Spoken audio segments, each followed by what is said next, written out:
What's going on, everybody? Welcome back to Steelers Rewind here on PennLive.com. I'm Nick Farabaugh here with you guys.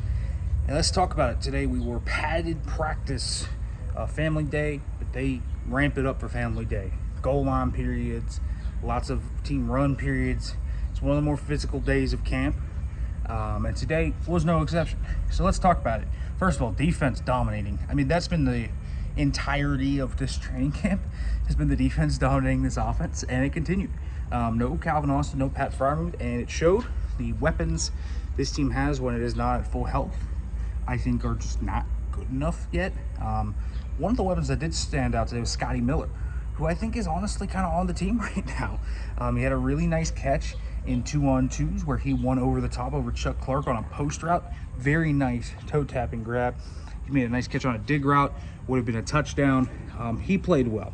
So did DK Metcalf. I thought Metcalf made more than a few plays, made a really nice catch on a slant in those 2-on-2s. Also had a touchdown on a dig route blown coverage. The Steelers are trying to throw over the middle of the field a little more this year, it seems.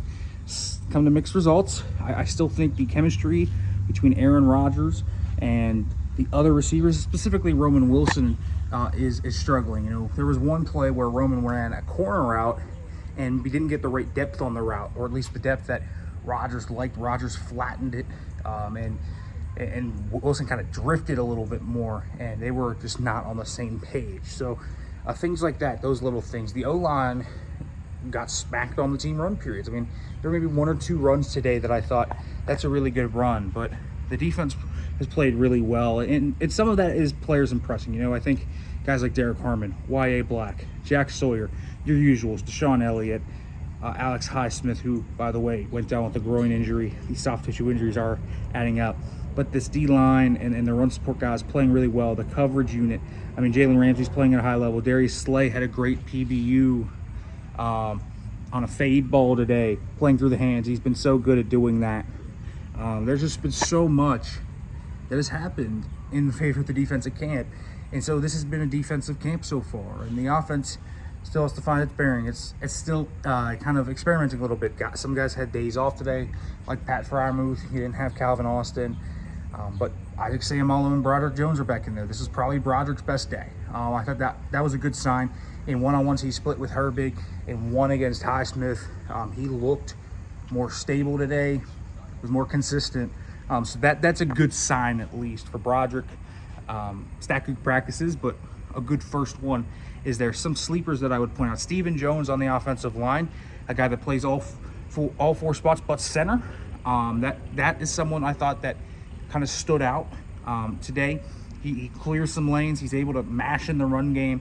In the pass game, can have some pass pro struggles. He's a little heavy-footed, but there's a lot of versatility there and a lot of value. It's first team all Pac-12 selection when he was at Oregon. So someone to think about and keep your eye on. Rock Taylor is making some catches in these practices. He and Will Howard have a nice little connection going. He caught 3 passes today from Howard. But I mean, when we're talking about goal line periods, you know, the defense won 12-2. They won 6-1 in 7 shots and then 6-1 in the goal line drill. So they really did a nice job bookending their success today. So the D-line playing at a high level, the linebackers playing at a high level. This offense still has to find itself. And we will see how that kind of goes about when they return to practice on Tuesday. And obviously next week is game week, so we will be I'll be traveling to Jacksonville. We will be down there, and we will be covering this first preseason game. So that will be fun next week. Probably will be in the pads at least one day next week. They won't be Thursday, obviously, before the game. All right, folks, make sure to like, comment, subscribe, turn on the notification bell for more. And thanks for watching, everyone.